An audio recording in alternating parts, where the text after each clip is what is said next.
Good evening, everyone.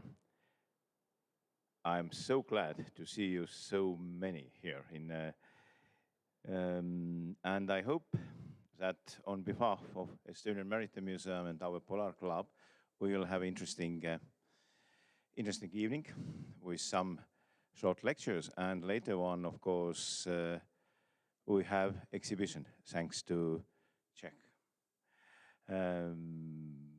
Republic.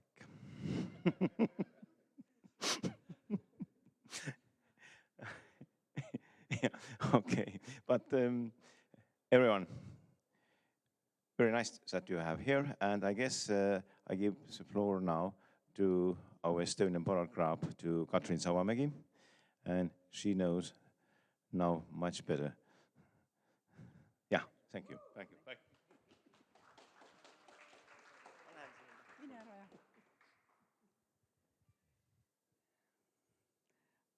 I'm very thankful to the Czech Embassy because thanks to with our good cooperation, we found this idea to talk about polar subjects, but today we shall celebrate such an event as 150 years of discovering Franz Joseph Land. But now please, I would like to invite our first presenter and also the author of the exhibition there. We are talking about Julius Payeri, but we are talking about polar inventions, discoveries, and Zdeněk Lyčka, he is a well-known diplomat, works in the Ministry of Foreign Affairs of the Czech Republic, but at the same time, we are used to call such type of men polar adventurers, because he has skied across the Greenland, and also these trips with kayak along the rivers. So, floor is yours, please.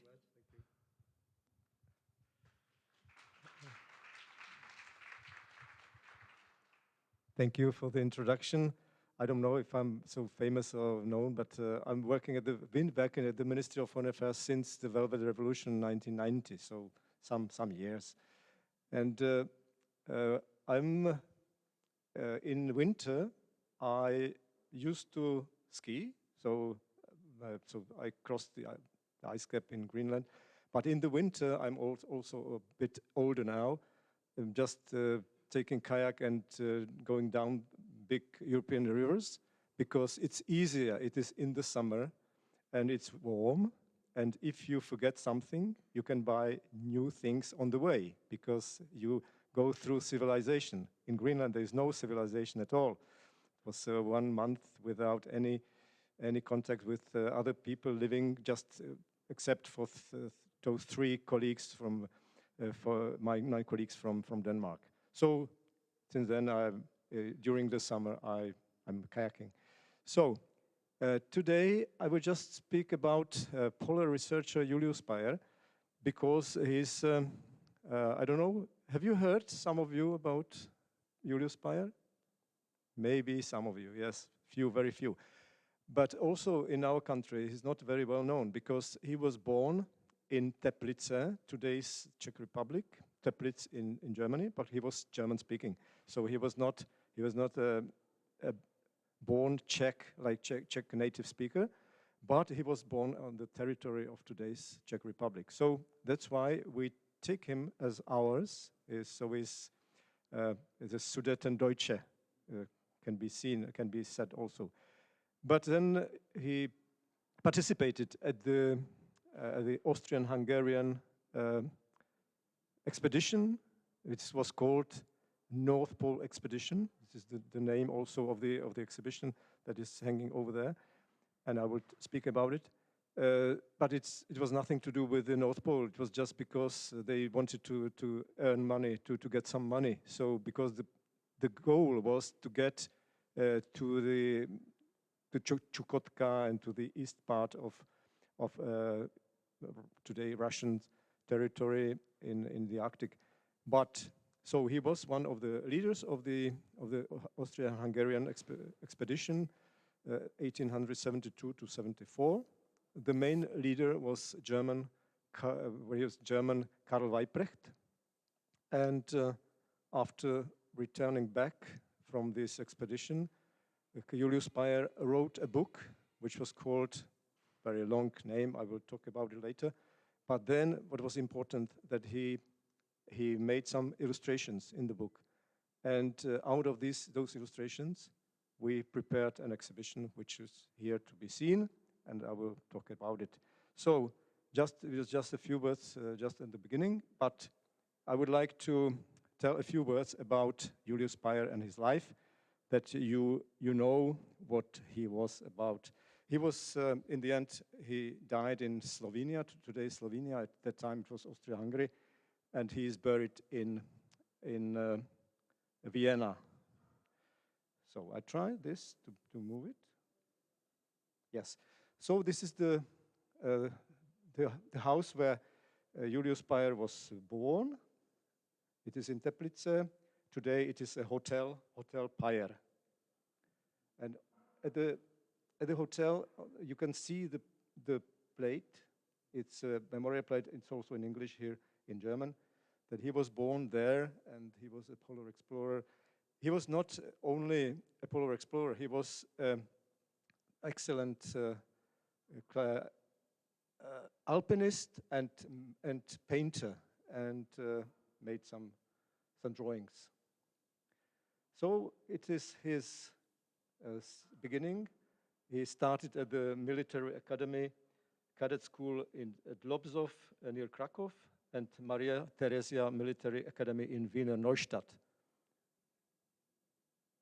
And he made many dangerous climbing first ascents in the Tyrolean Alps and became an excellent topographer. What you see is a study of the Austral Alps by Julius Payeri.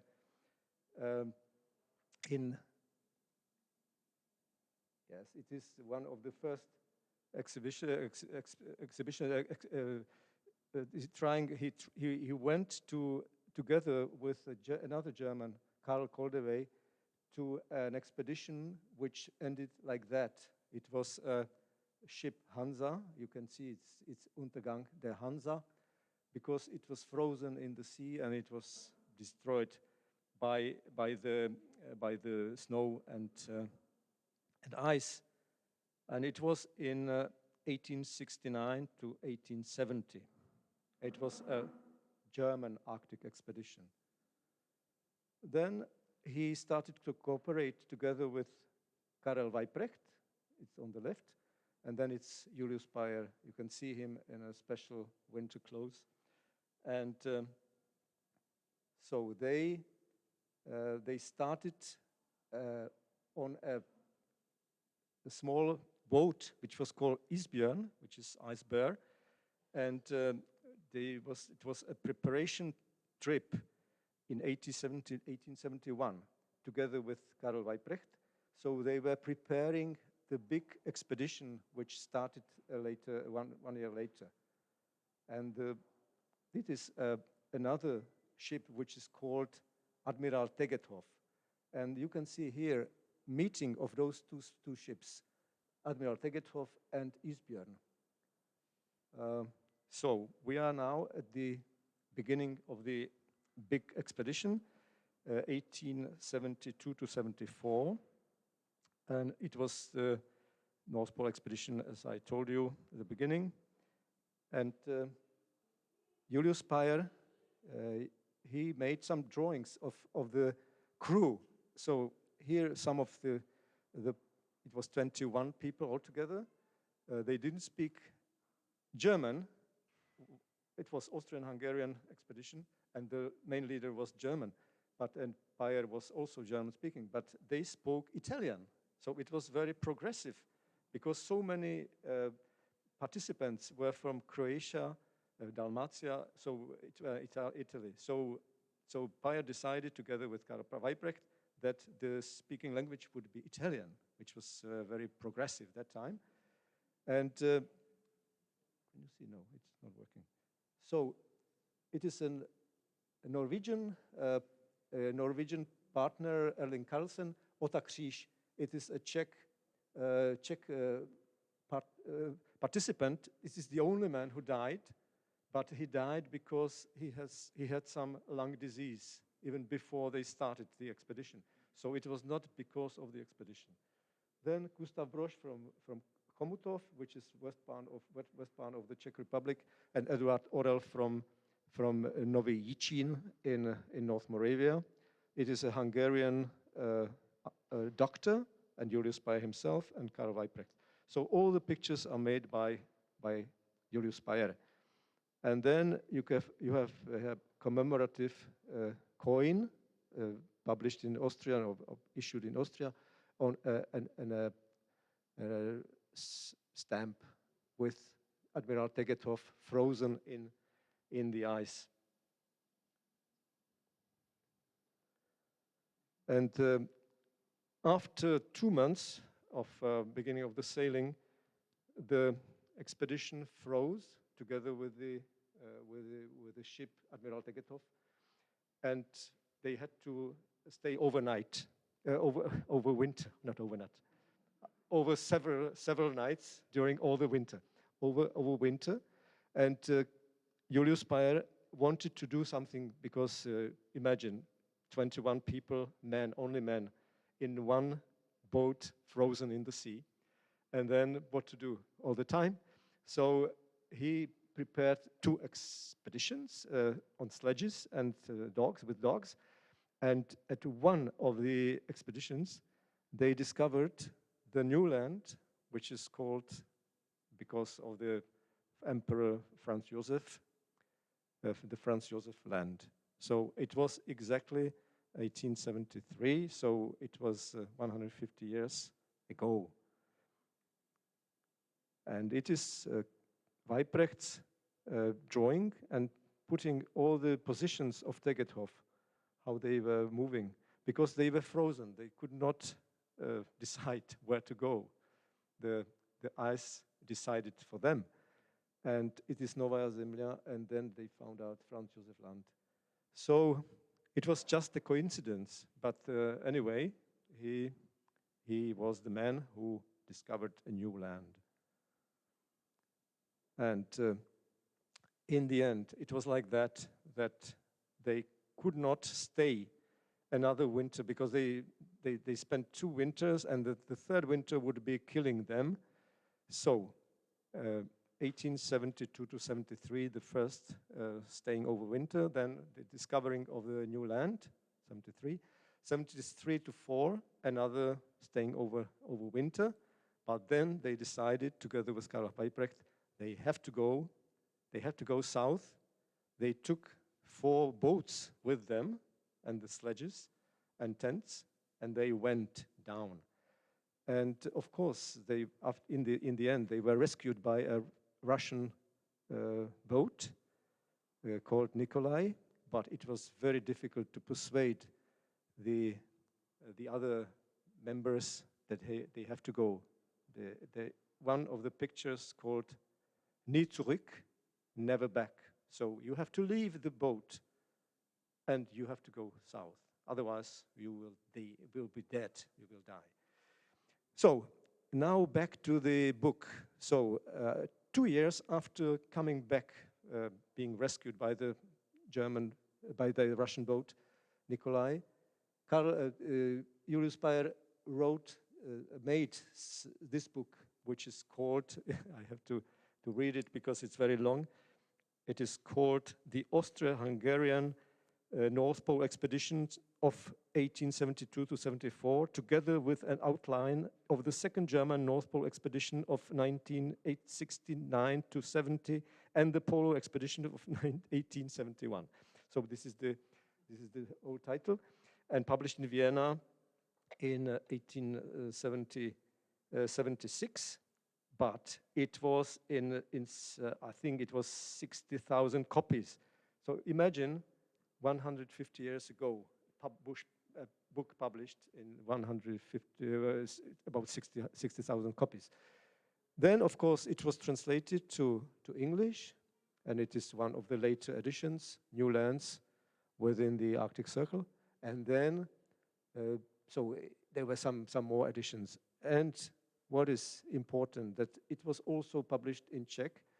It's important for us, because otherwise we wouldn't have the exhibition here. In 1960, the book published was called in Ice Captivity, something like that, or Captured by Ice. And it was only part of the book, not everything, because the book is thick like that. But it was 1960. But then I've got to know that another publisher would like to publish this book again. And I got the manuscript of the translation, and it was a bad translation. It was from German, but it was almost a literal translation. And the language, I think the language, each language goes some way, and from 1960 to 2020, it's a long time. So I made a very severe language correction.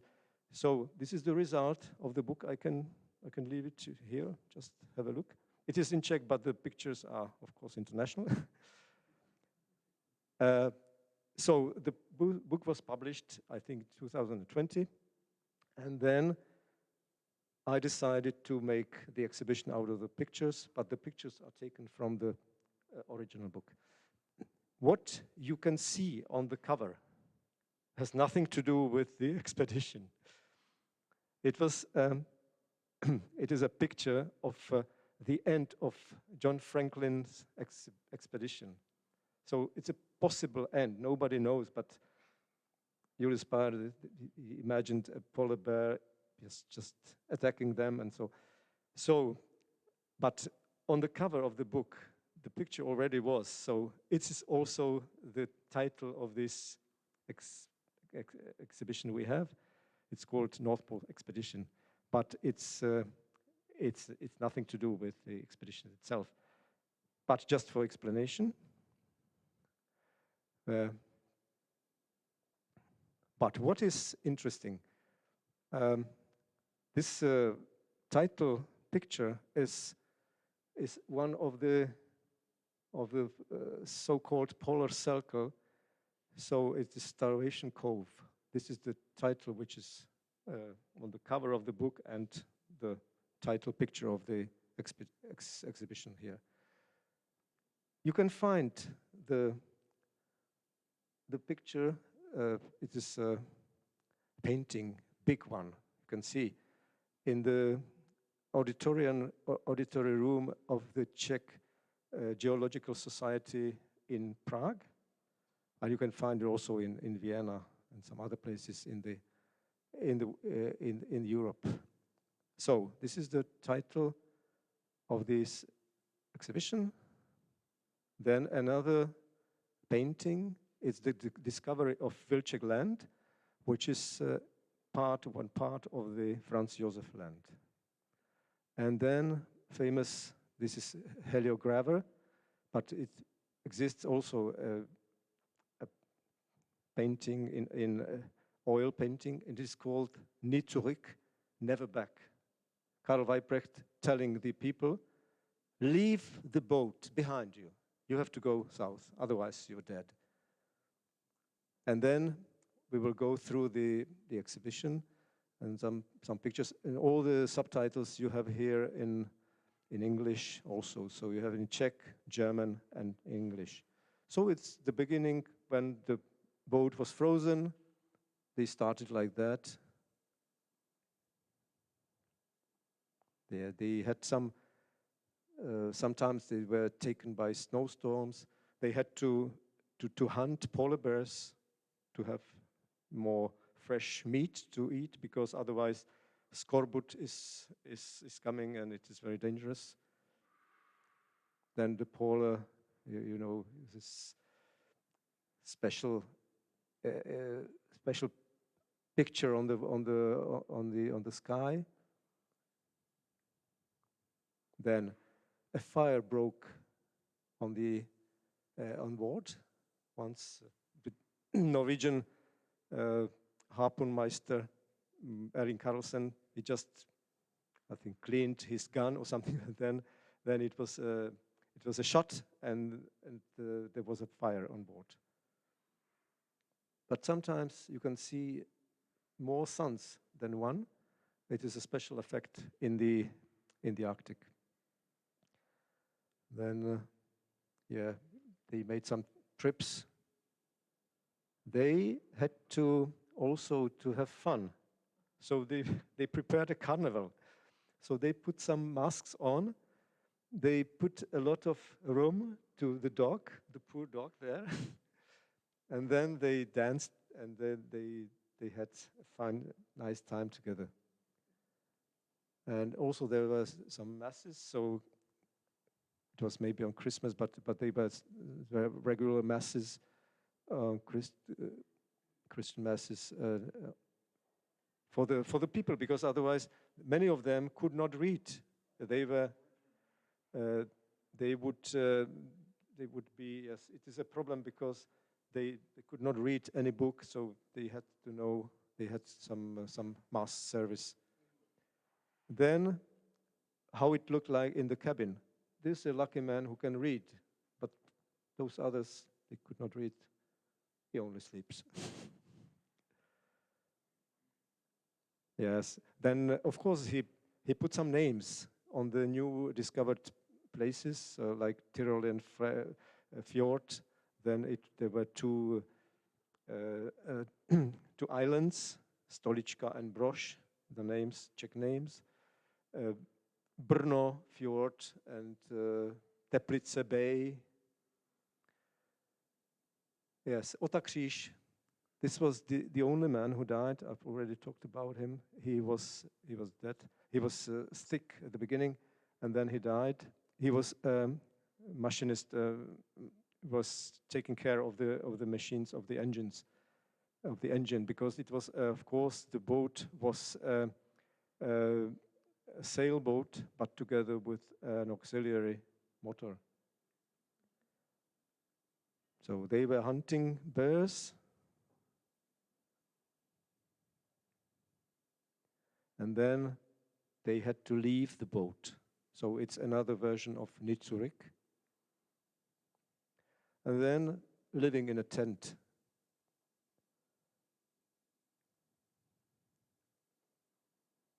Yes, and then they had to pull and push the sledges with the boats and everything. And from time to time, someone fell through the ice.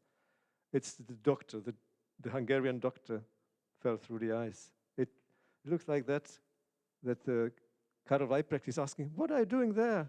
Go out. Sometimes they had to make a bigger tent because it was not enough, and it was something outside like a snowstorm. And then you saw the picture already. They were rescued. They found a Russian boat, and the Russian mujiks who were on board, they were very surprised, but they had a letter from the Tsar. And the Russian Tsar, wrote in the letter, if you meet these people from this expedition, you have to take care of them, you have to rescue them, do anything for them, because it is an Austrian-Hungarian expedition. And they were taken on board. So, Nikolai. Then I prepared the exhibition from the pictures, as you just saw.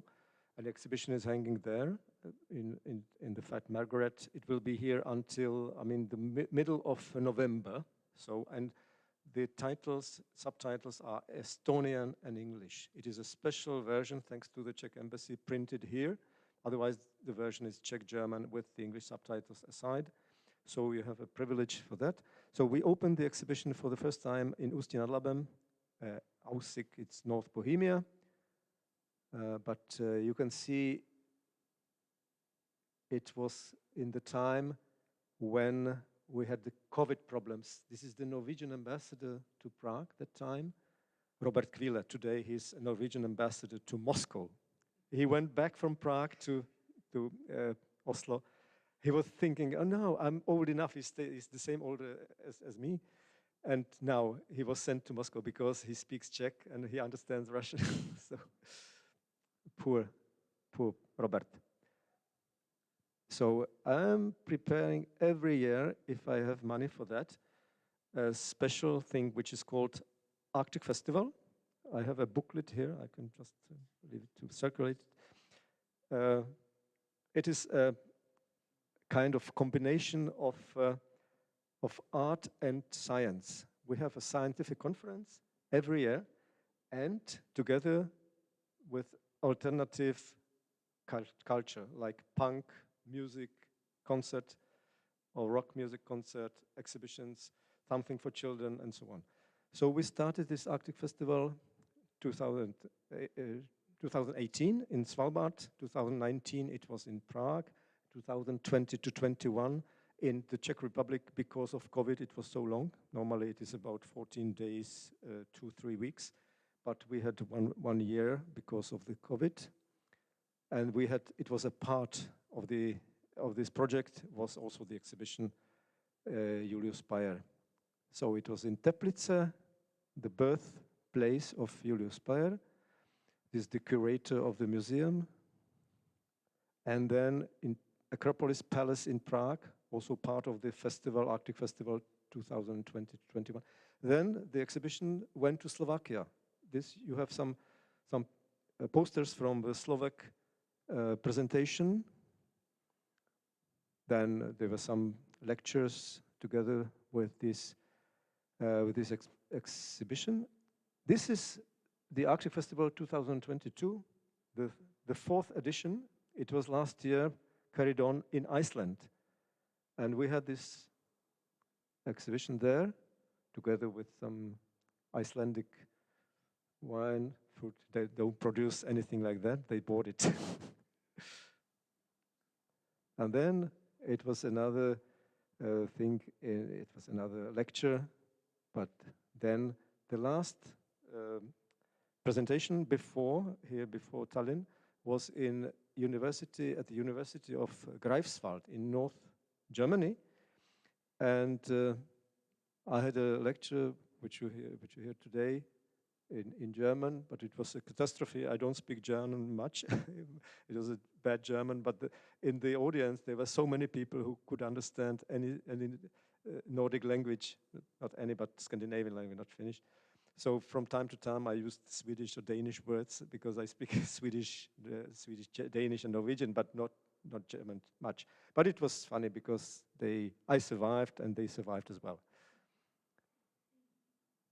And now it is the exhibition until the 2nd of June. Now the exhibition is coming back, but it is this Czech-German version with these subtitles, English subtitles. And this version will be shown it will be in September in Austrian Cultural Forum in London. So Julius Payeri, more than 110 years after his death, is traveling again. What is interesting, he was nobilized, we call it in English. He got a title of von, Julius von Payeri. So it is, you have this per aspera ad astra, it means across the problems of some, what is it in English? Towards the stars, yes. Then, this is Julius Payeri when he was older. He was blind in one eye. He got some disease and it was not properly cured, and so most of his big paintings he did as when he was blind in one eye. So because of the perspective, and so it was a genius in a way. This one, the man here, it is Jules de Payeri, his son. His family, Julius Payeri's family, was not very successful. He had a wife and he had 2 children, but then his son, he's divorced, and then his son, together with his mother, I don't know about this, the daughter and his sister, but they lived in Paris, and he decided after the death, no, it was just before the death of his father, he died 1915, but since 1913 he was paralyzed because he got a stroke in his head, brain stroke, and then he was paralyzed. So his son found out that it would have been fine to make an exhibition in his father's steps. And he prepared everything, but the expedition didn't start because the First World War broke. So, and this is the Bled lake in today's Slovenia, and he died there because he went there for summer every year, and he got the stroke there 1913, and after 2 years he died. In the end, he just was able to put some notes on pieces of paper, and the lady who took care of him, she just read what is written, and then she did it. So, and he is buried in Vienna Cemetery. You can see here that he was born on this. Now he's born somewhere the 1st of September, but it's not true. He was born on the 2nd of September. So on his graveyard, and this is a mistake, but nobody takes care. Even Payeri, he doesn't know. And his wife is buried here. So, and then there is a monument, Julius Payeri, and then the last thing, a group of people who are trying to push his this memory of Julius Payeri. They make such thing like live pictures or live pictures. So Starvation Cove, and then towing of a ship. Yeah. Of course, normally they drink rum, and they call it rum blizzard. A meeting of a bear. I like this. Yes, that's all. Thank you very much.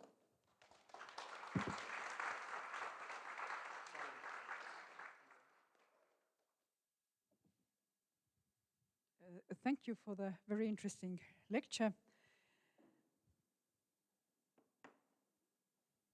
I think we have time for discussions and questions later. But now, when you asked before that who are the people here in Estonia who knows more about Julius Payeri? What I can say, please, I invite the next presentator.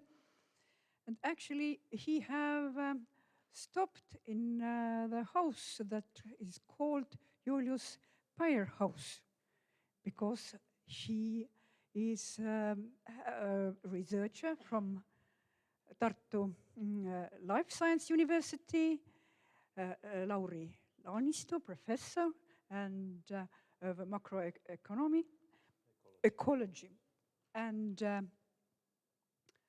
already many years had cooperation with Czech researchers, and there is the house in Långbyn. And he already will talk further on, please. Thank you.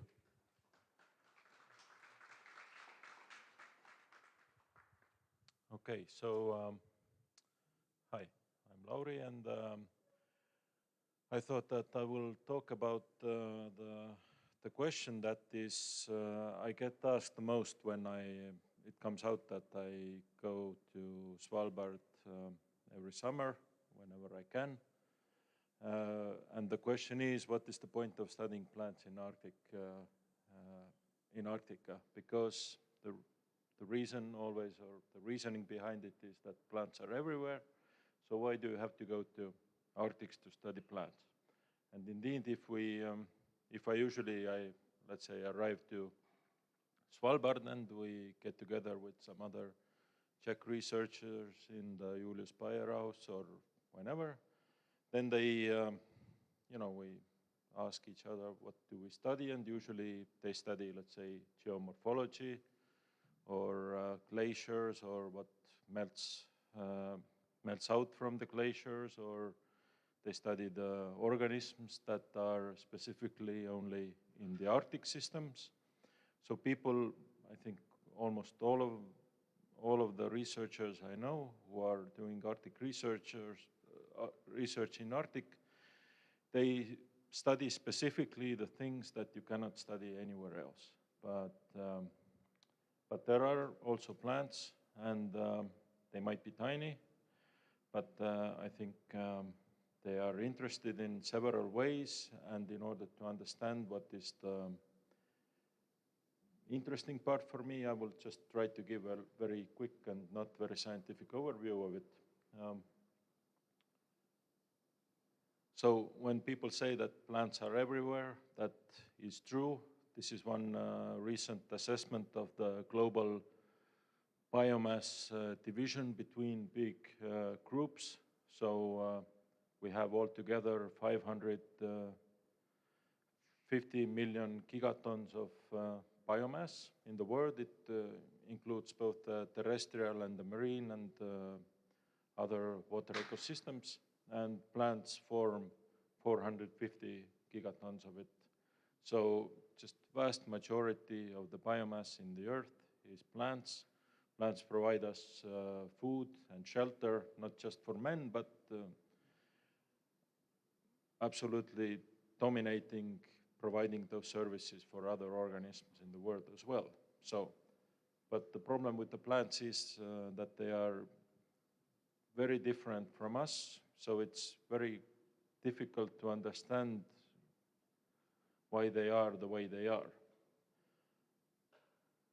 So usually when people study plants, it's very nice to study them close by where you work, because the study object is in the same place as you. This is a friend of mine, Marina Semchenko, who, for example, says that she cannot study plants in the field. It's not because she doesn't like to be outside, but it's because understanding how plants behave, she studies root competition and other stuff like that. It's impossible to find out that, some kind of insight into that in the, let's say, forest in Estonia, because the biomass amount is just huge. It's all interlinked. There are so many interactions with other organisms and so on. And studying plants in the lab is also very comfortable.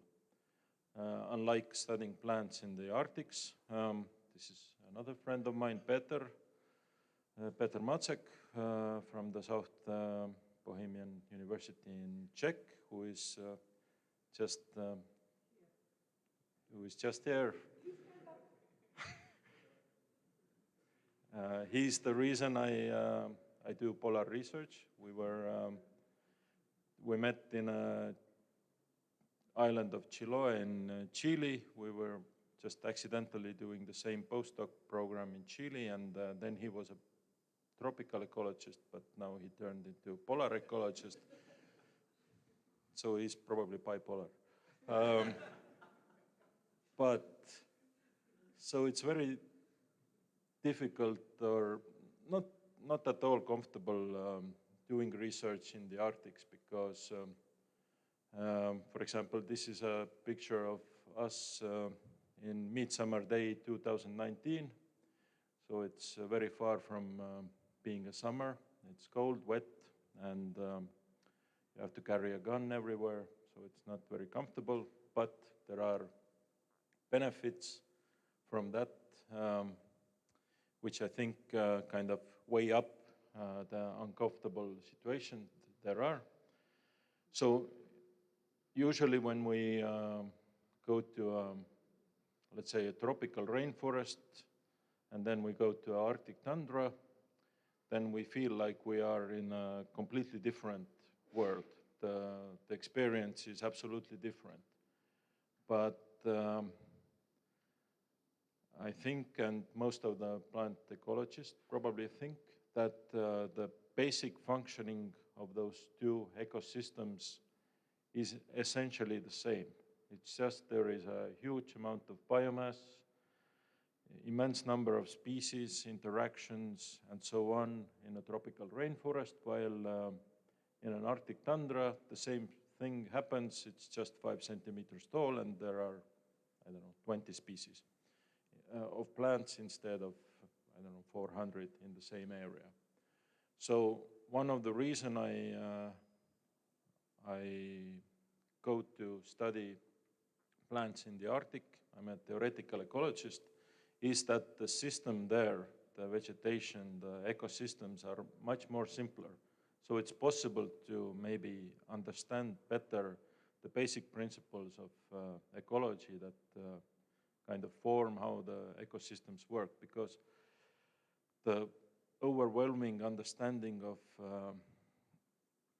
in a scientific community is that ecologists do not do the work very well because ecology is way too complex for a human being to understand, and I completely agree. So instead of trying to understand the incomprehensible, I try to go to a place where maybe there is a chance that I understand something. For example, kind of a working model in a community ecology in plants is called the black box of community ecology. So we have a lot of processes that we know, evolutionary and biogeographic and ecological, and we also have some kind of patterns that come up now and then, and we think that they are some kind of rules, or let's say something that always happens, some kind of correlations. But what's going on there from the processes to the patterns, what are the mechanisms? We have very little ideas, because the amount of variables that play a role in vegetative dynamics, in ecosystem principles is just immense. And another thing that why I go to the Arctic to study plants is the intraspecific variability of organisms.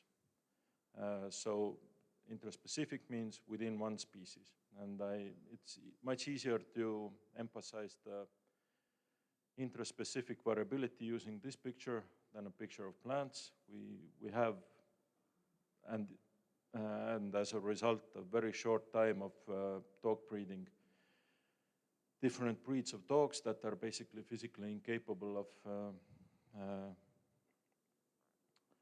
getting some pedigree, but they belong to the same species.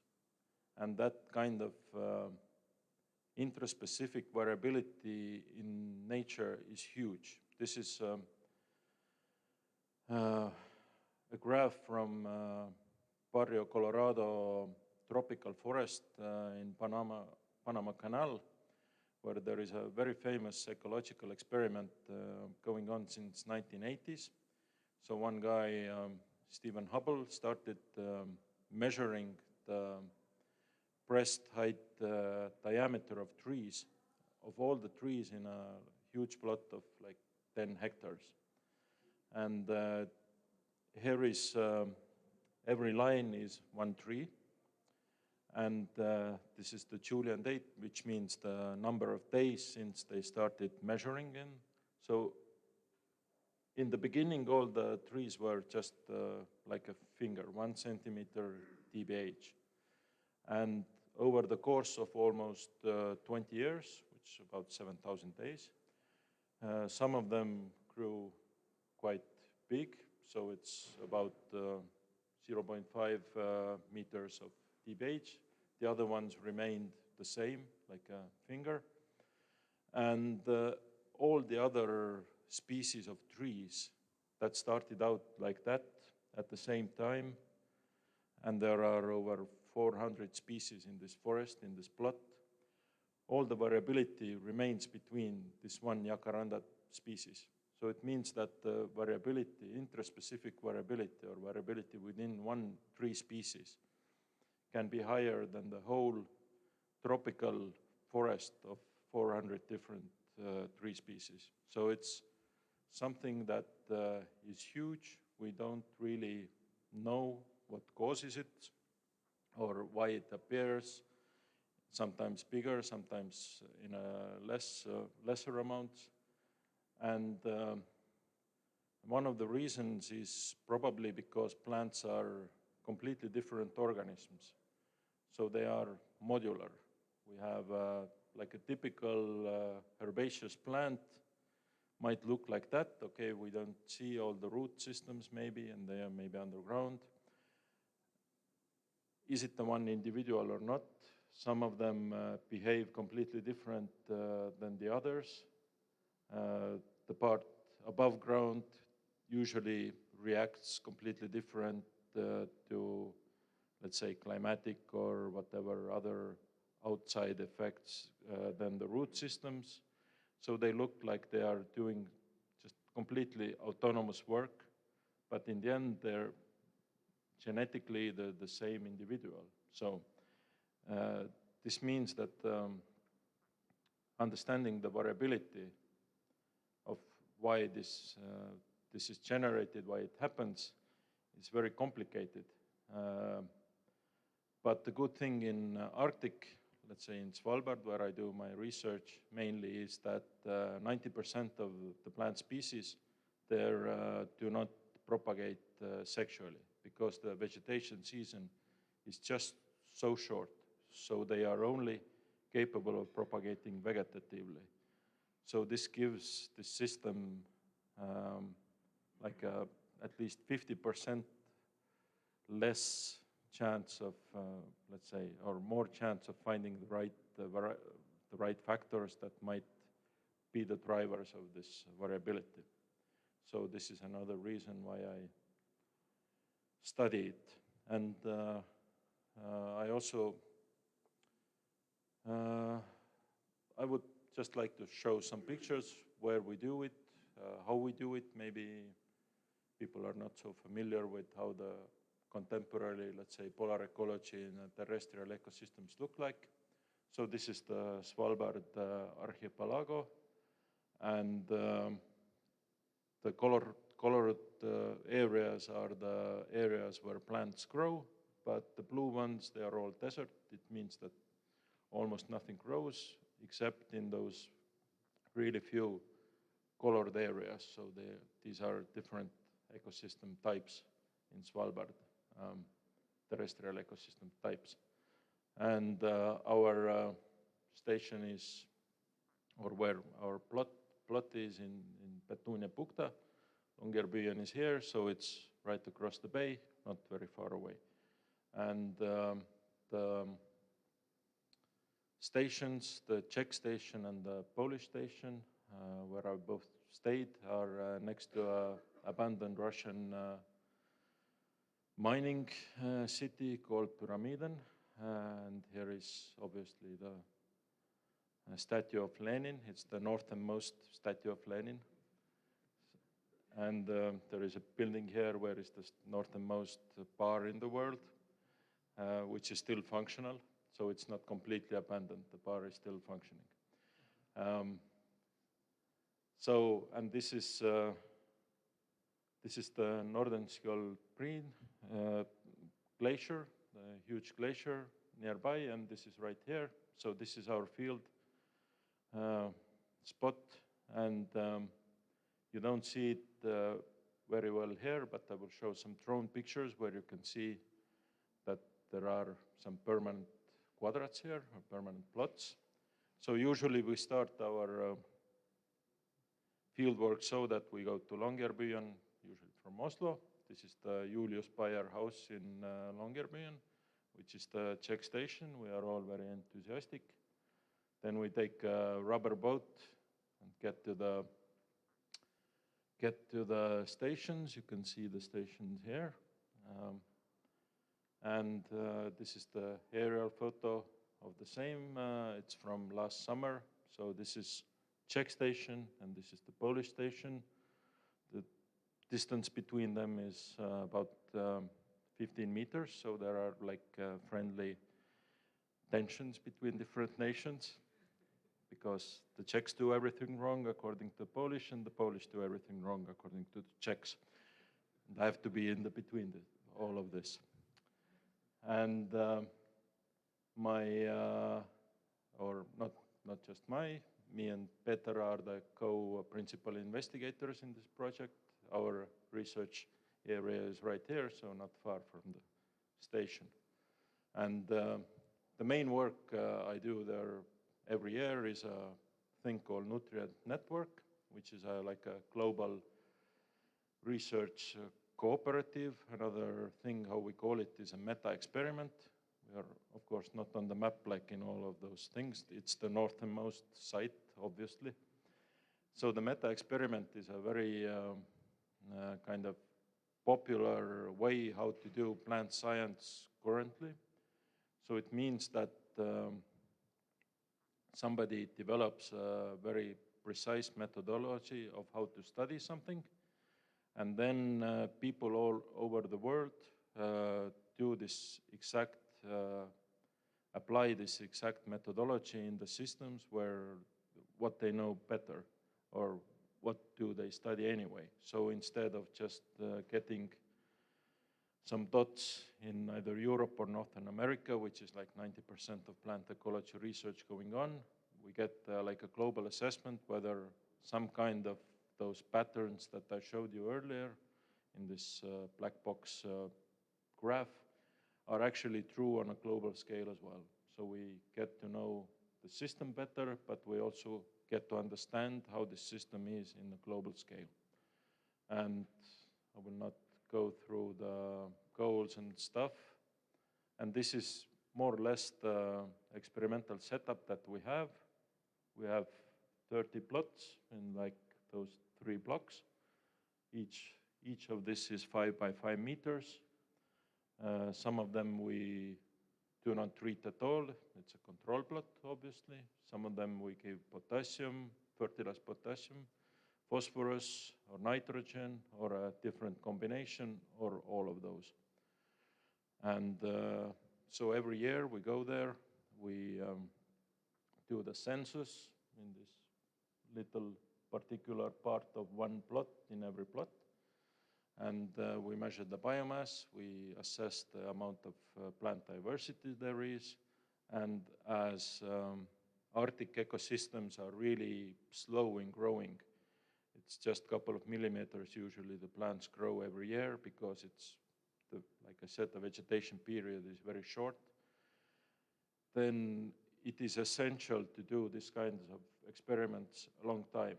I don't know how many of you know, but usually the scientific research grant is 4 years, maybe 5 years. It means that you have maximum 2 years of doing field work, and then you have to do the analysis and start publishing.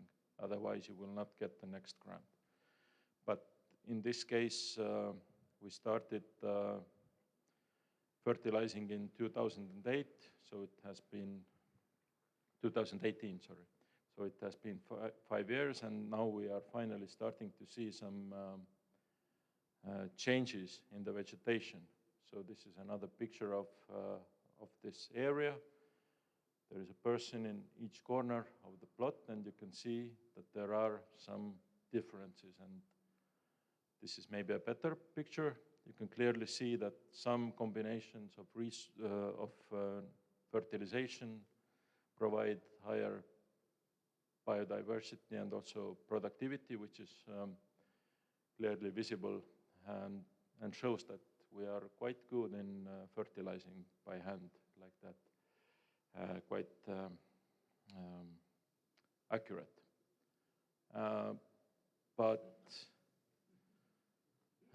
of course, science is just kind of an excuse to go to this place, at least for me. I do science very seriously, but I really do enjoy all the different interactions there are which means that there are no interactions with people, but a lot of interactions with other organisms. And this is a picture from last summer when we were literally running away from a bear who was getting kind of nosy. This is the Czech station, and he was checking the kitchen window. So thank you, and that is all from me.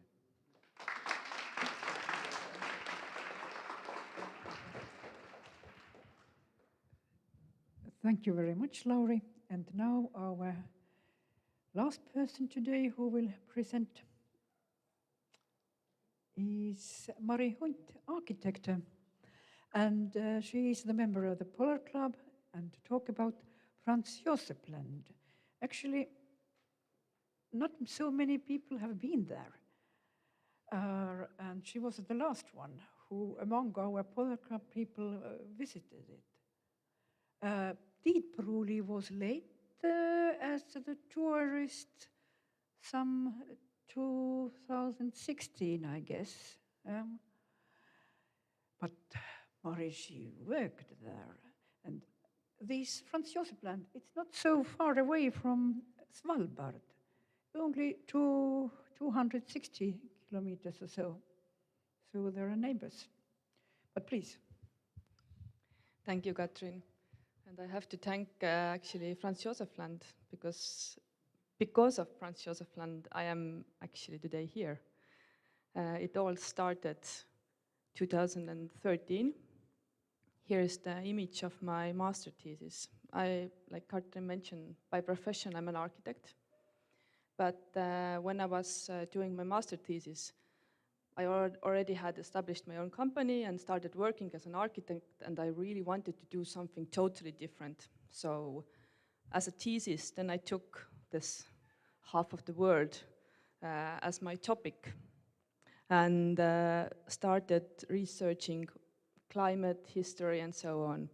And by chance, I stumbled here in Franz Josephi land.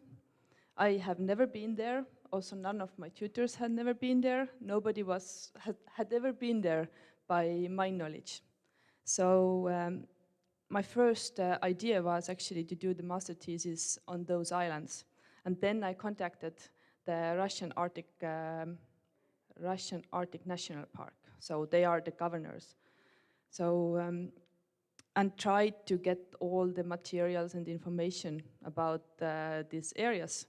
But of course, it took so much time, so much hassle, and in the end, they decided that, sorry, you're just a student, we cannot send you any plans or any information because this might be something, I might do something illegal or I don't know.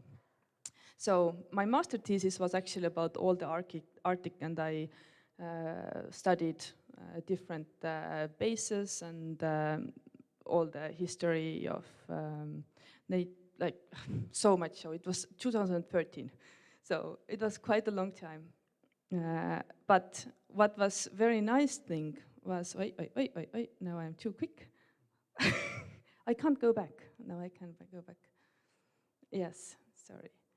So the nice thing was I did finish my master thesis, and then I was contacted again by Russians. So they understood that they are going there. They were holding an expedition together with National Geographic. They had a huge expedition, Pristine Seas.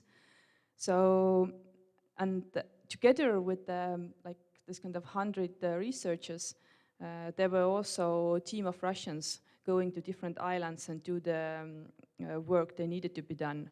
So what they did was that they sent like a huge nuclear icebreaker, yes. So over there,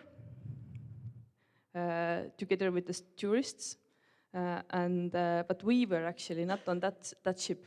This is a little bit distracting. We were on a smaller ship, but here we got some proviant and so on. But yeah, this was, now I'm again wrong side, sorry. Yeah, we were on the smaller ship together with 100 researchers and journalists and photographers and so on. So that was a really, really nice experience to actually understand all this landscape and to understand the history and so on.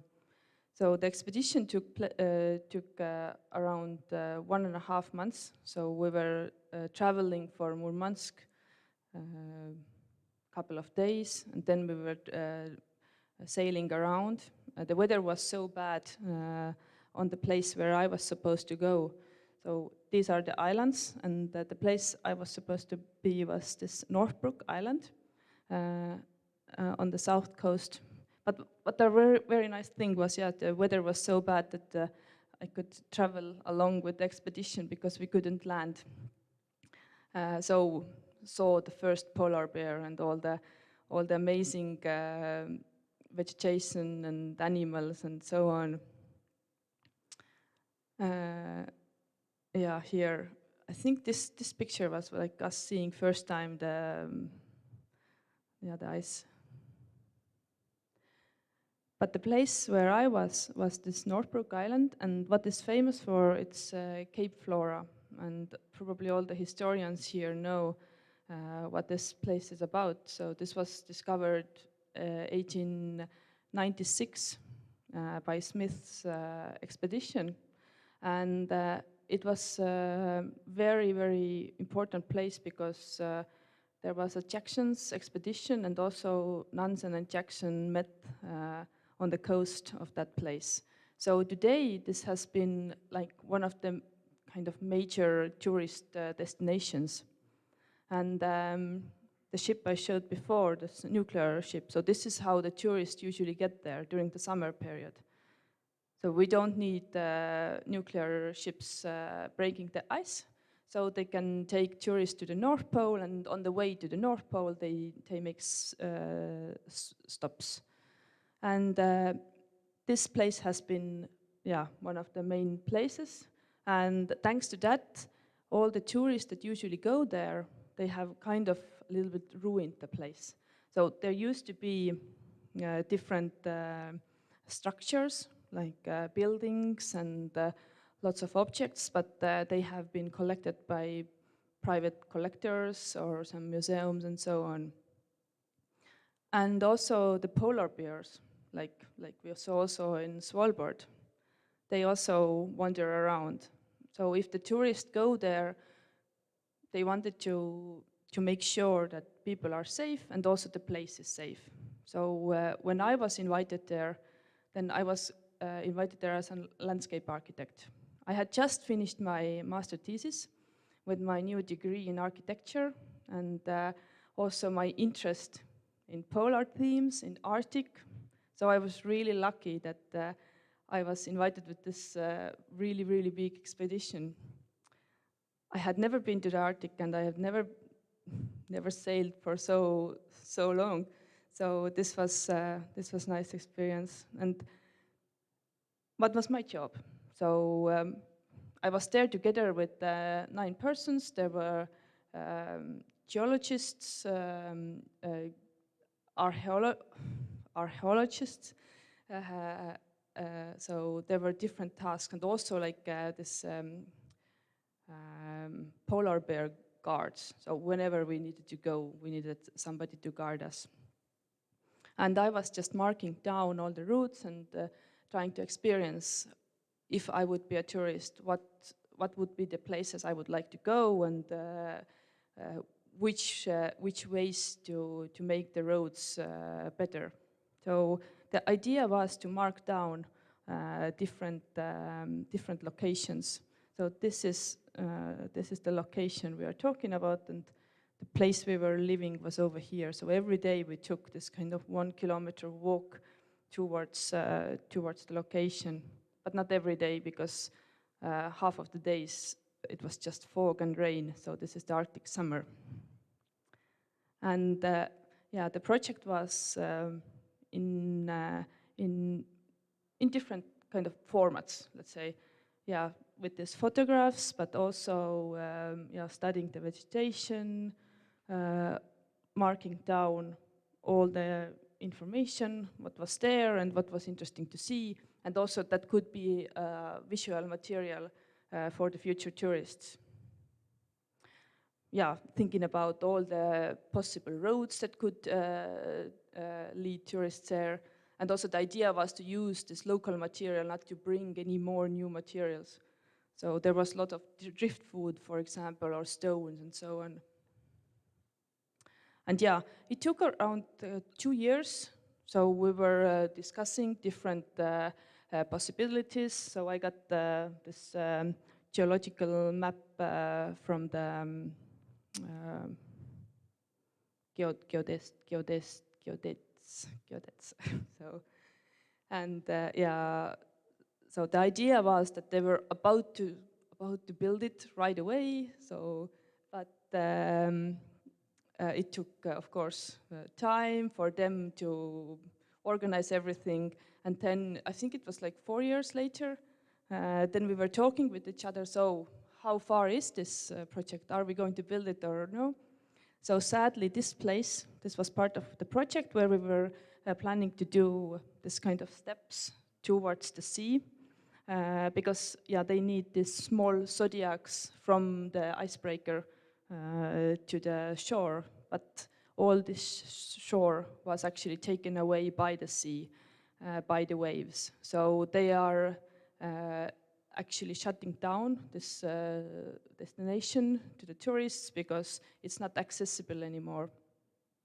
So much about my project. But I think this has been a really, really nice, like a starting point, and something that has brought me as just like an architect doing my regular job, but having this kind of different perspective and an interest towards Arctic and polar themes. So together with the Estonian Polar Club, we have organized different events and talking various conferences and yeah, building even some architectural structures in north of Canada. So this has been a very, very nice journey, and I'm really thankful for Franz Josephi and everything life has brought us. So thank you, Katrin.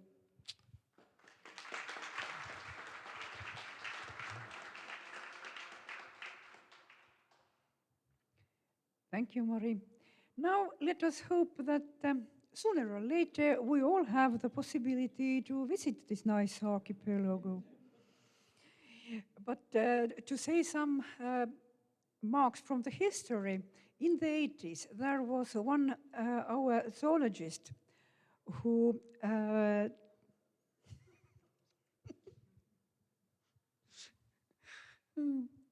visited Franz Joseph Land, and he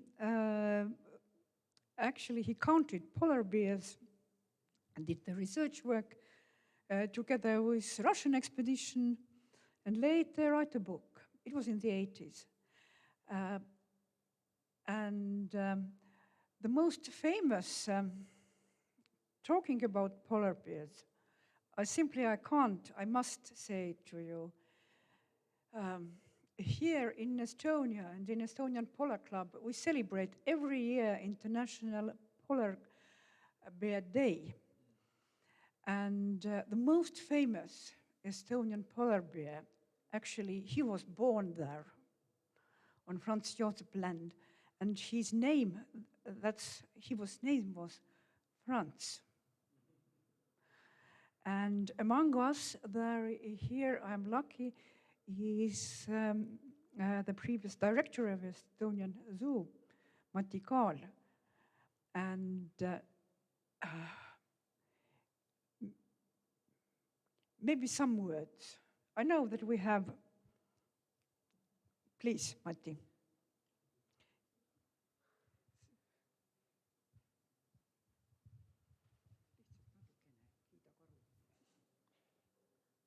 Pean ma seda inglise keeles tegema? Oleks võinud, tähendab, hoiatada, siis ma oleks ette valmistanud. Nii on vist parem, jah. Et selles mõttes Tallinnas on tõesti meil loomaaia Polaariumis praegust elamas jääkaru, kelle sugulased elavad Franz Josepi maal. So really, nowadays, when you visit Estonian zoo in Tallinn, there are polar bears whose direct relatives are from Franz Josepi land.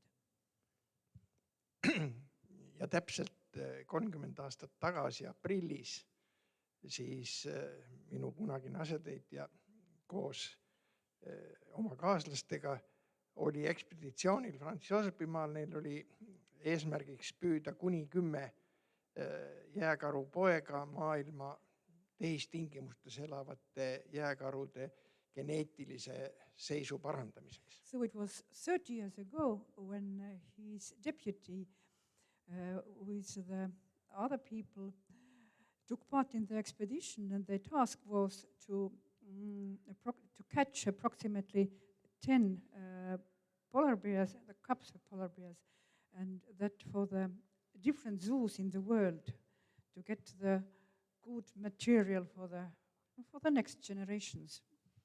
Aga kuna samal ajal oli niisugune rahvusvaheline sündmus, et tollase Nõukogude Liidu välisminister ja Kanada välisminister kohtusid põhjapoolusel.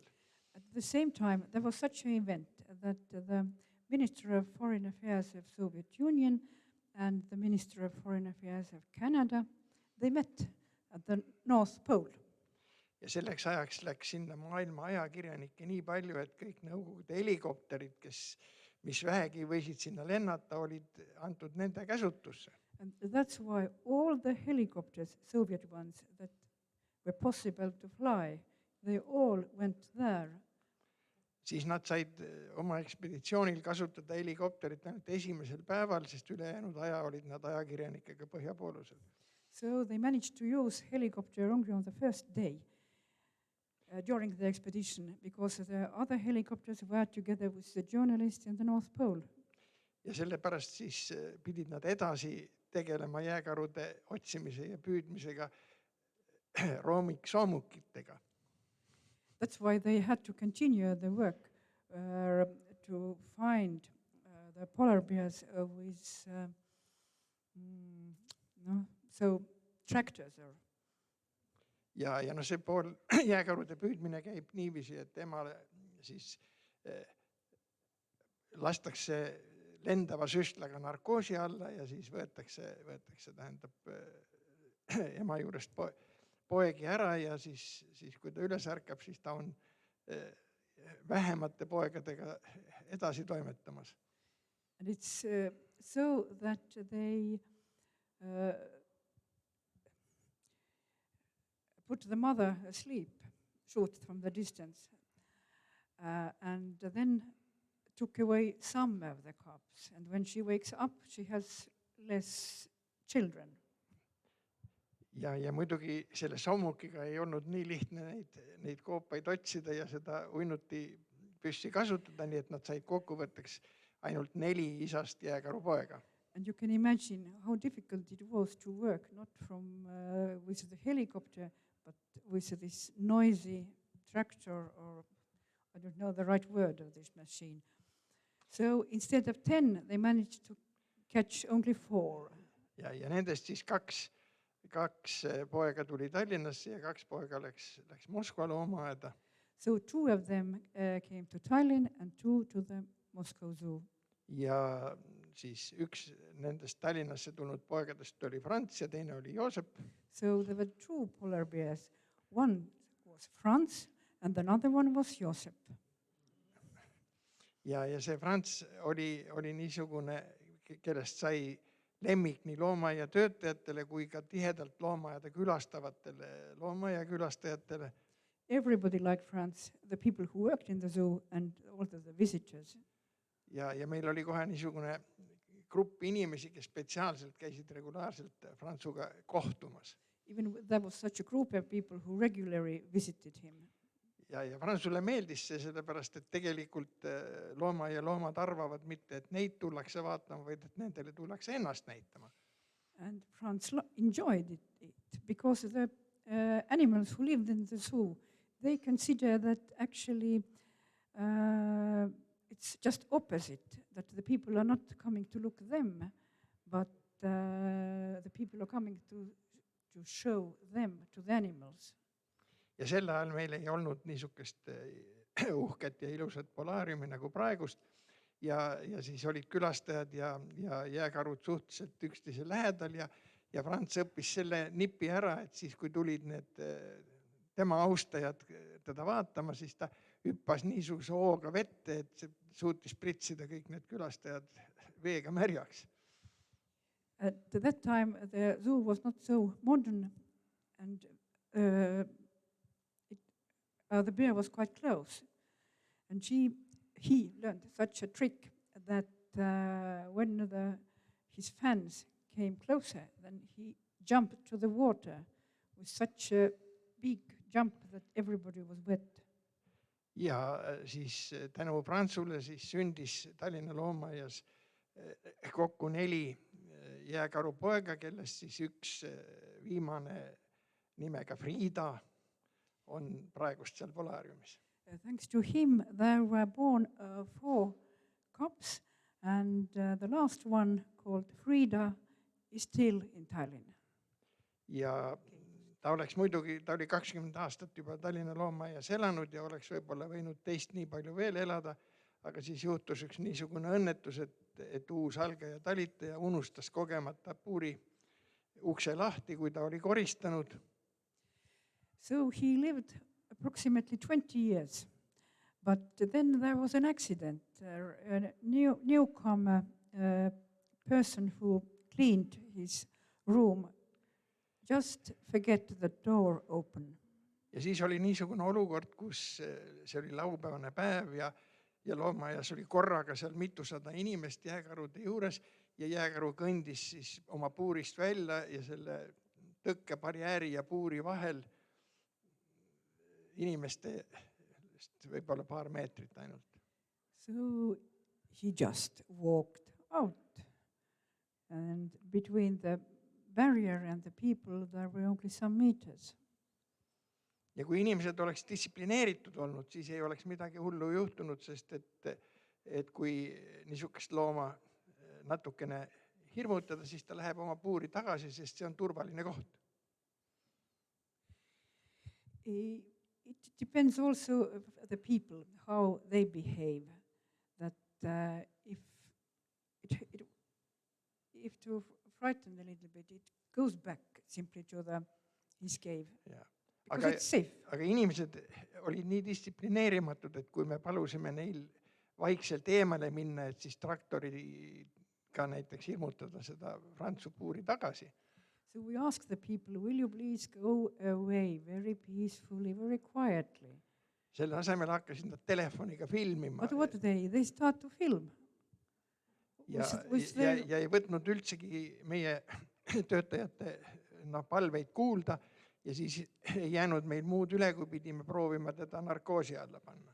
So what to do then? They had to use narcoos.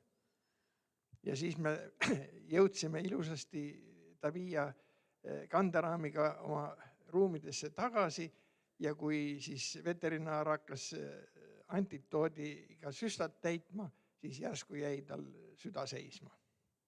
Everything was okay. He was brought back to his cell, but then his heart stopped.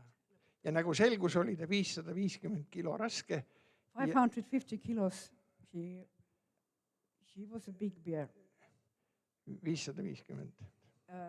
550 kilos. Ja tähendab, kuna oli täpselt teada, kus ja kuidas ta sündinud on, siis oli tal ka pärast surma väärtus ja ta on praegu siis Tallinna Loodusmuuseumi kollektsioonis. He was very valuable. He is very, very valuable even now, because he belongs now to the Nature History Museum, and we can talk about. Ja tema tütar Frida siis nüüd levitab seda geneetilist liini maailma loomaaedadesse edasi. And his daughter Frida continues to spread this very valuable genome to the other zoos in the world. Thank you.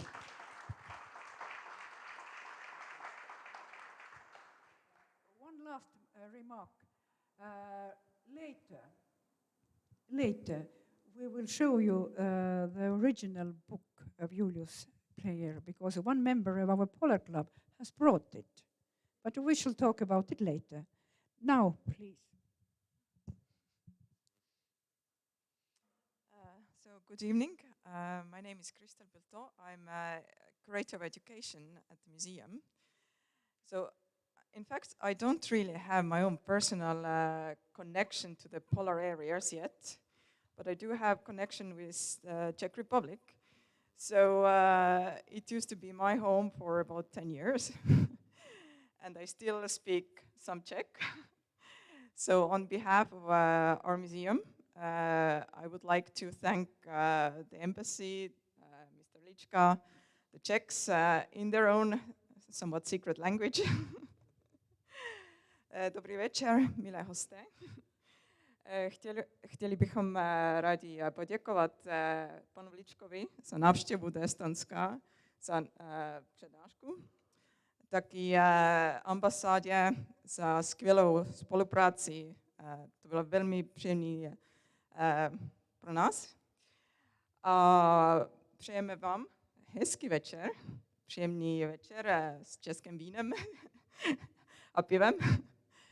A za chvíli budeme nahoru, kde pan velvyslanec David Král bude otevřít výstavu. So in a while we can go upstairs to open the exhibition with Mr. Ambassador David Král. I hope everybody is going to enjoy the evening really well with Czech wine, Czech beer.